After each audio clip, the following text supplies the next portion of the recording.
Baik, terima kasih Niluh. Saudara, 4 orang tewas akibat kecelakaan sebuah minibus di Jalan Poros Lasirang, Rapang, Pinrang, Sulawesi Selatan. Dugaan sementara, kecelakaan terjadi lantaran pengemudi hilang kendali karena mengantuk.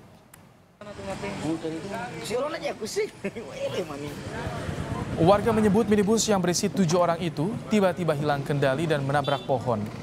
2 orang tewas di tempat dan 2 lainnya meninggal di rumah sakit. Sementara 3 orang kritis. Peristiwa yang terjadi di ruas Lasirang Rapang, Kecamatan Paleteang itu kini dalam penanganan Polres Pinrang. Kecepatan tinggi lurus menabrak pohon mangga.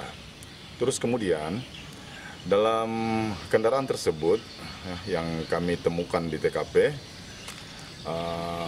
ada 7 korban. Ada 7 korban yang dimana di TKP ada 2 korban telah meninggal dunia. Namun pada saat itu semua korban segera kami larikan ke rumah sakit.